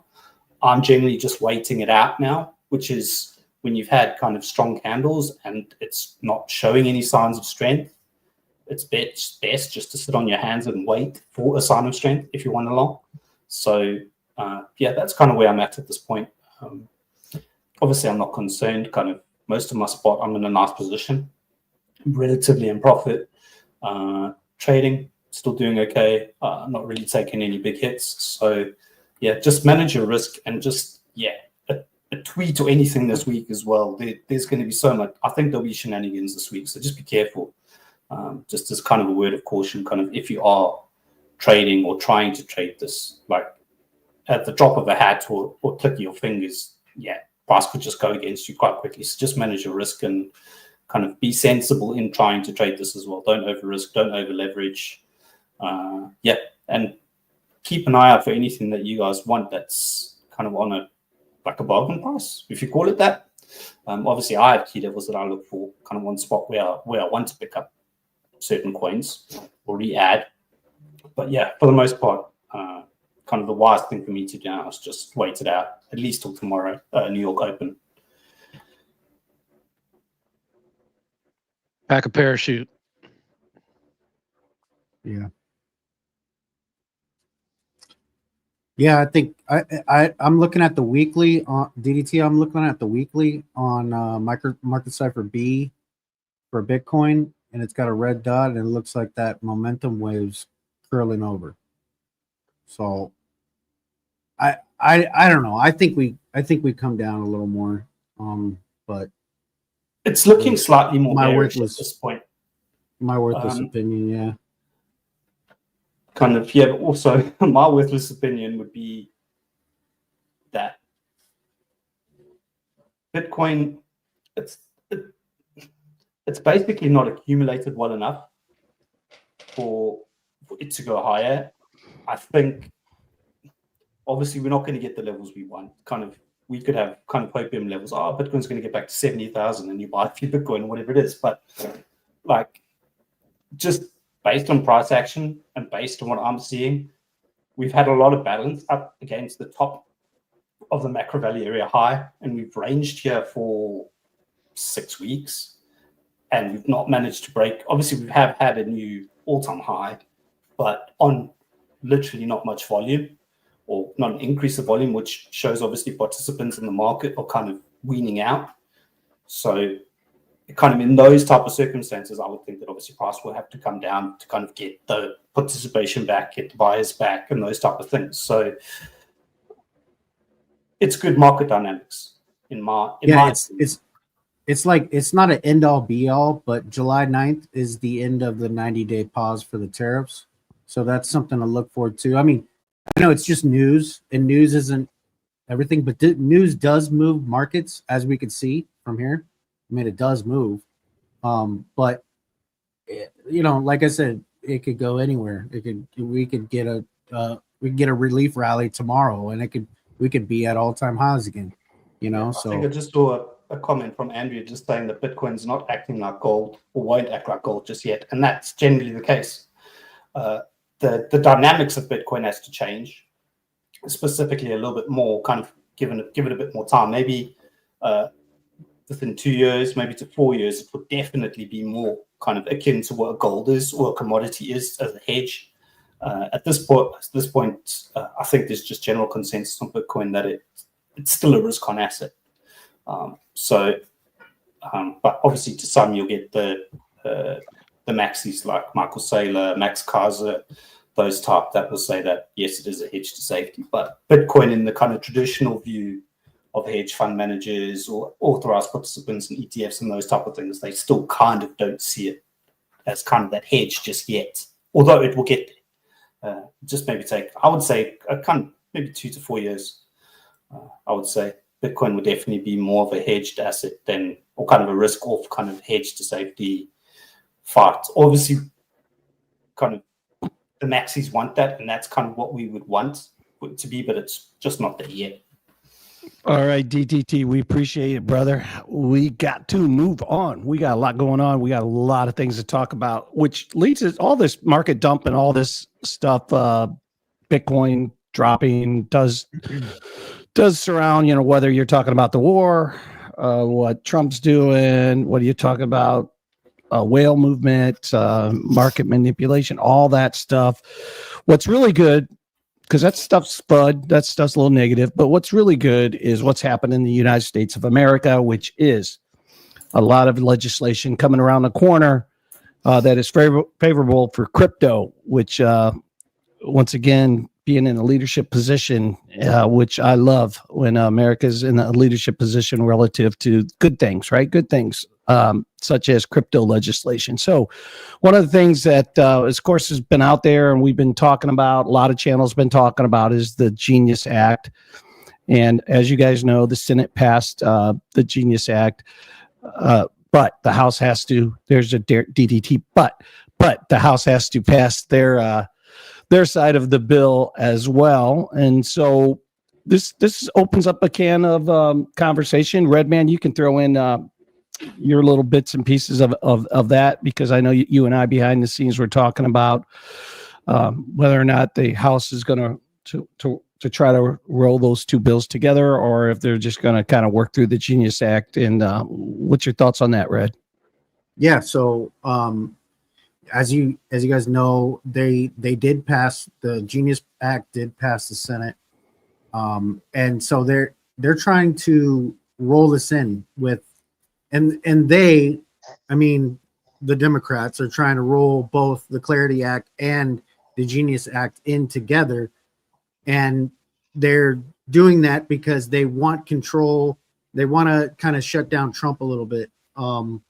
As much as they can. As we all know, Trump has World Liberty Fi and also the Trump meme coin, and they're trying to say that he unfairly profited off that, but that's all speculation right now. Nothing's been proven in court. So the way it looks right now is the Clarity Act it's a separate bill addressing the broader crypto regulation, focusing on resolving the jurisdictional ambiguity between the SEC and the CFTC. So we need that piece of legislation because that deals with all of the other stuff in crypto other than stable coins. And it makes sense to have the stable coins have their own bill because they are backed by the dollar. So there's two different sides here. And when you try to bunch them all together, it could create problems as far as oversight is concerned, as far as, we could go right back to where we were before Trump was even president with trying to take companies down just because they're crypto affiliated. It's just a big cat and mouse game right now, but hopefully these two bills can stay separate and they can both get passed and we can get some favorable legislation in the end.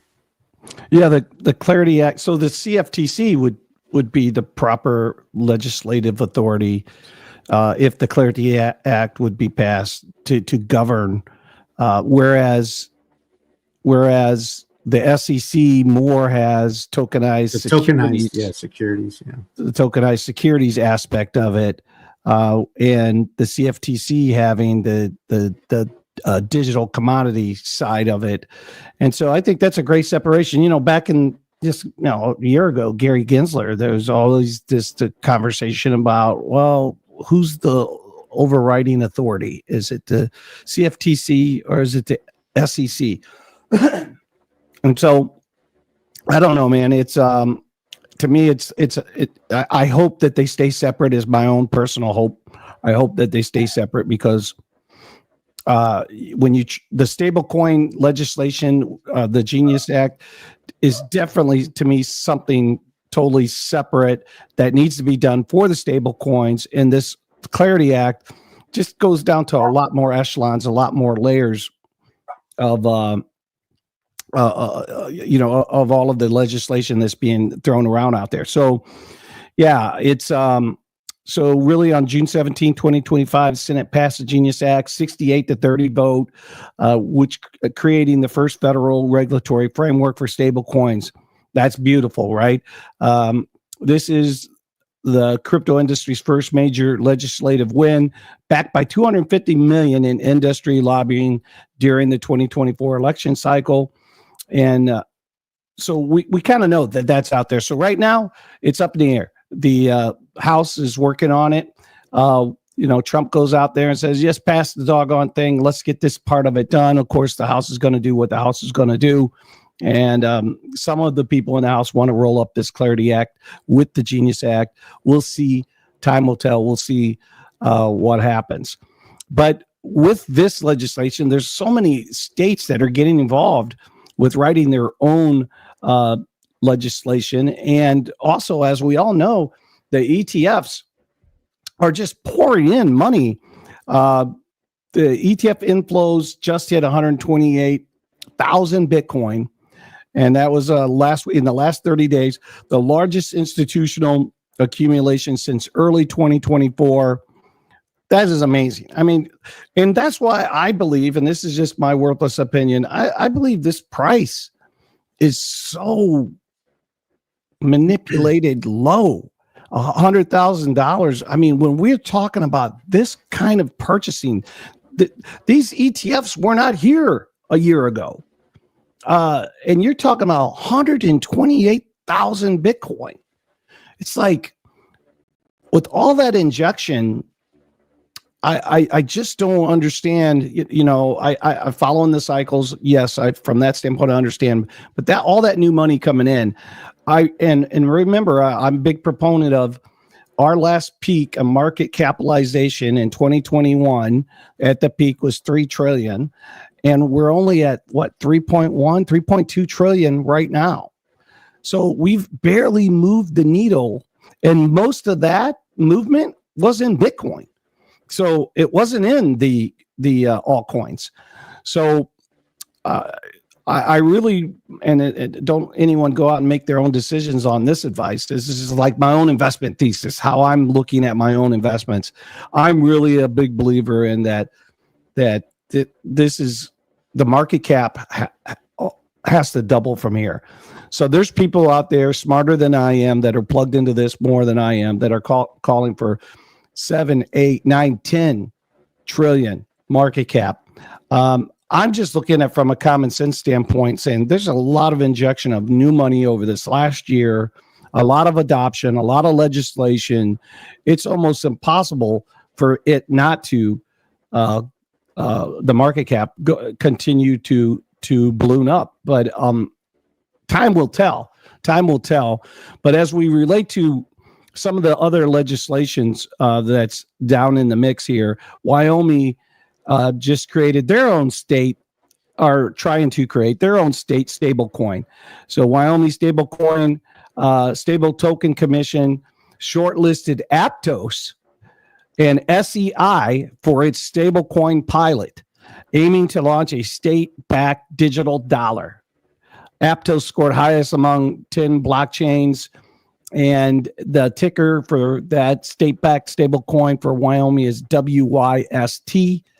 And WYST is designed to be a digital representation of the US dollar, aimed at facilitating fast, low cost, and transparent financial transactions while generating revenue for the state through interest on reserve assets.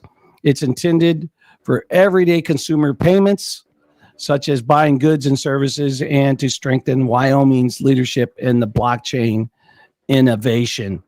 And we're just hearing more and more about these states. Ohio just had some news on their legislation. And guys, what I say to all this is just remember 24 months ago, I mean, it wasn't that long ago, how we were just hoping and praying that we would get some of this positive news and what it would mean if we did get this news. So now we're actually getting this news. And when we have a dump like we had last night, it just really doesn't matter to me. It's like, it really doesn't matter, because I think if you're long-term investing, in Bitcoin, you're going to be, in my humble, worthless opinion, you're going to be just fine. But I'll kick it around. What do you guys think about this Wyoming coin token? I think that so that kind of tells me one thing. It tells me that there's going to be competition between states, because that's what it sounds like. It sounds like competition between states, and that's cool. We want competition, because the more competition we have, it'll drive up price. So that's great. I think Wyoming's outstanding. I wish Nevada would do the same thing, but we're so worried about our casinos. Maybe we need to be a little more forward thinking. Start looking at blockchain. But that's just me. It's going to be interesting how it's all woven in. So, you get state funding, states get funding from the federal government. Federal government's going to create a stable coin that's in the works. So when you get paid, say you're a state, you get paid or you get a grant, and they're probably going to pay you in that stable coin, that federal stable coin, right? That's how they're going to send that over. And then you have your own state stable coin. So it's going to be interesting how that conversion works. And if it's all backed by the US dollar, which is a buck for a buck, I guess it won't be that big a deal. But how futuristic does it look now that when crypto was created, we had Bitcoin, right? We had Ethereum, we had Litecoin, we had XRP, right, in the beginning, and then came along these stable coins with the idea that somebody needs to on ramp from $1 to a stable coin, and then from a stable coin to Bitcoin.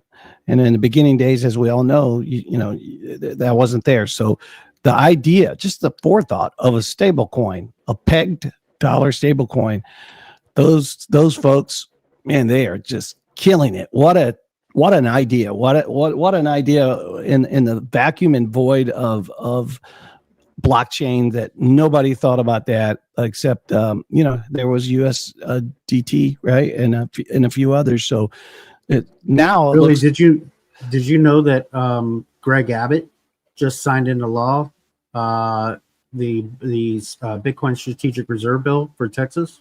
He just did that yesterday. No, I didn't see that.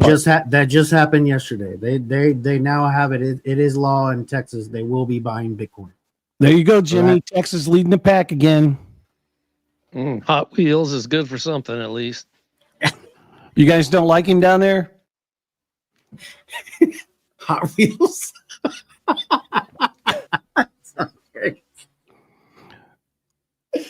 Got their own nicknames. You got me on that one, Jimmy. You got me on that one. Hot Wheels. What's going on, Curtis? Crabman, good to see you. Dutchy, good to see you. Who else did I see pop in here? Chris Klein, good to see you, Chris. Thanks for tuning in to Billy Goat Tales. Pole Man's always here hanging out. Crabman's hanging out with us. We appreciate you guys all hanging out with us. Alpha Bros, oh yeah, good to see you. Randy's here. Litecoin Randy, we appreciate you, pop up, Randy. We appreciate you stopping in. Who else we got? Blocky, of course. Blocky, what branch of service did you serve in again? Inside joke. He's gonna laugh about that if he's still here. Hey, Jay Violet, good to see you. Good to see you. Appreciate you guys. Hey, Blocky. Yeah, so no, just a lot of good, interesting, just a lot of positivity among all this FUD that's happening relative, at least in the United States, right? There's just a lot of good positivity. And again, before the stream, we were talking, it's like, and I posted this on my Twitter. It's like, the Bart Simpson just sleeping while all the red, the sea of red and the candles of red. It's like, yeah, on the trading side of things, I was in Lifer Stream this morning. Jason Casper popped in there as well. And Jason's like, hey, I made 5 figures on this great move, on this move, because you win when you're going up, you win when you're going down with a proper trade.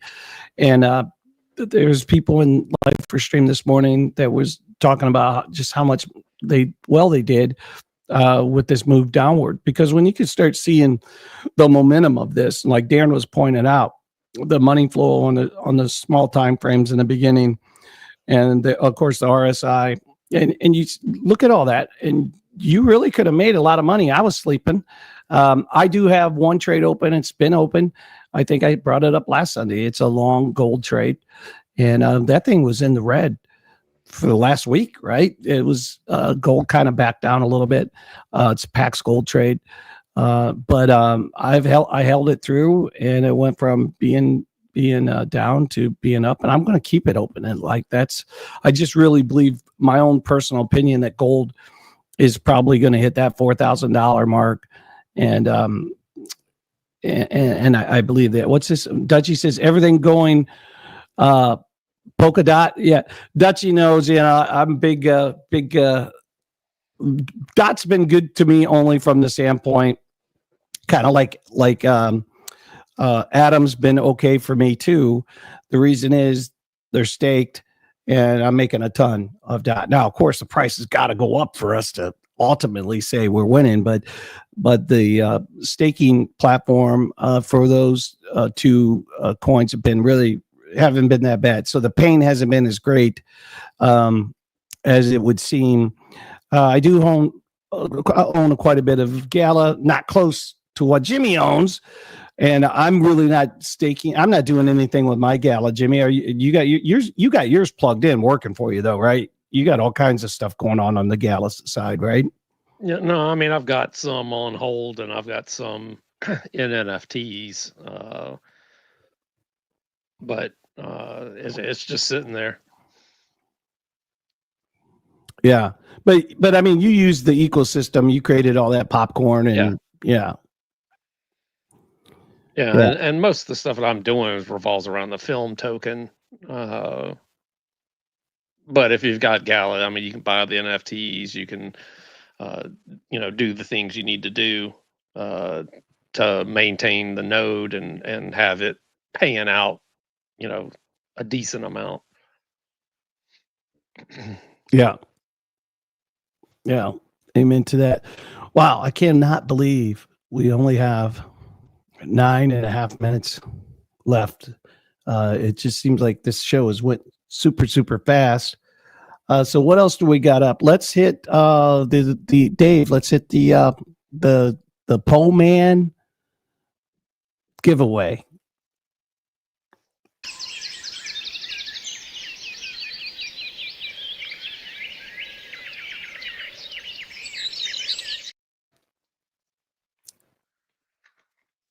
Are you talking, Tony?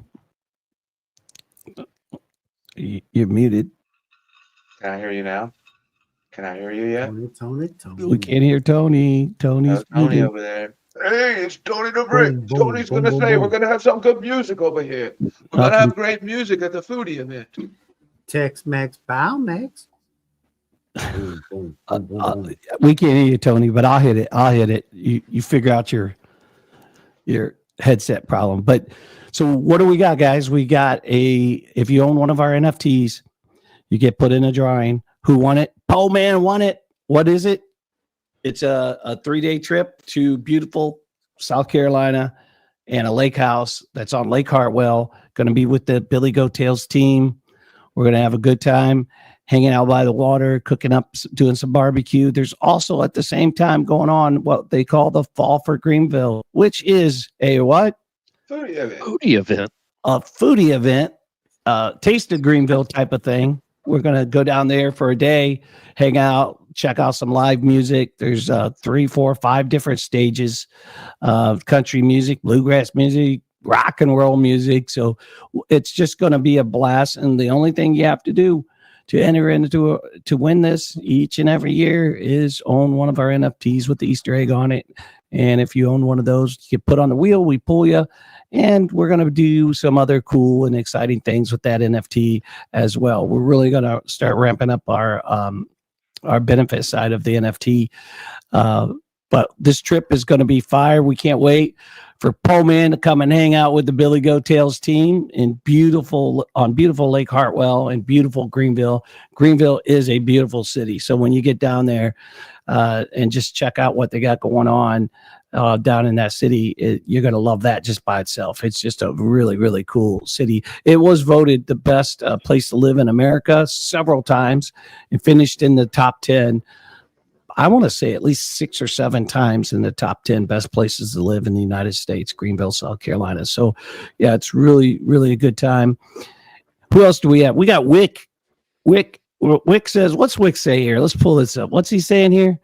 I'm grilling some salmon, some sweet potatoes, some Brussels, some pink pony beans.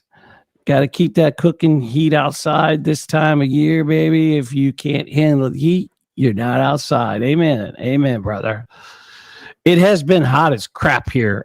Jimmy, this morning at 10 a.m., it was like 90 degrees here in South Carolina. What are you guys up to? I don't know. What is it today? We got a bunch of rain. It's only 89 today. It's not bad. It's only 86 in Las Vegas. I don't know what's going on with this. Well, we got a climate lot change. of rain over the last 24 hours, so it cooled it off. 93 in San I think Antonio. it was 94 on Saturday, I think. 112 in Colorado yesterday. Wow. Mike, damn, I thought you moved out of that stuff, man. You moved right into the thick of it, huh? That's crazy. Blocky says 106. Wow. Pink pony beans. I'm gonna keep on dancing at the pink pony bean. Oh man. All right. Well, we're closing in on the end of the show, which when we get to the end, what do we hit? Dave Digital? Is he ready or is he trading? Which one do you want to hit? Are we getting permission to go somewhere? Or are we going to the guy that gives the permission? We're going to JimmyJim's final thoughts. Let's go.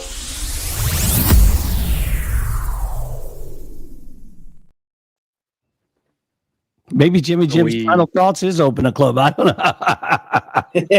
That's exactly where I was about to go with it. We haven't opened the club. Baby, tonight.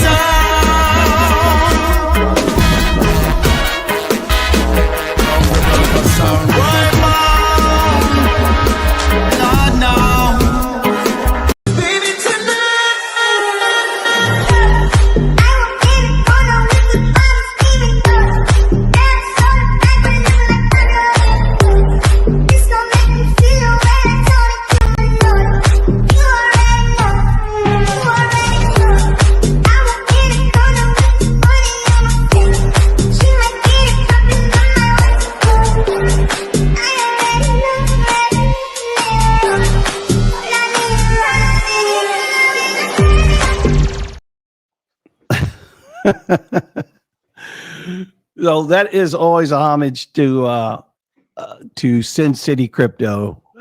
They began opening the club, and Jimmy's kind of like the godfather over there with the club. I think Jimmy's the reason why they have a whole new desk and a whole new studio over there, actually, with the glory hole, Jimmy.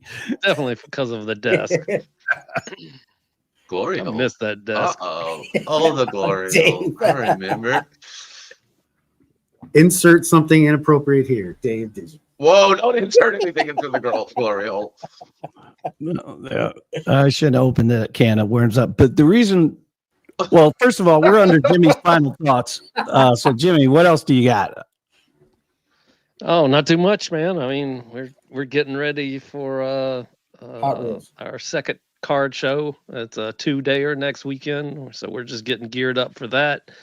And then the very following weekend, right down the road here in Sugar Land, Texas, is the Brick Rodeo. It's a Lego convention.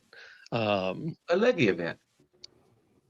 But we'll go to that, check out some of the builds that people bring in, and I don't know, maybe pick up a few buys. Who knows? Wow, that sounds pretty cool. It's a Lego event. It's called, what's it called? The Brick Rodeo? Brick Rodeo. Yeah, it rotates between Dallas, Austin, San Antonio, and Houston.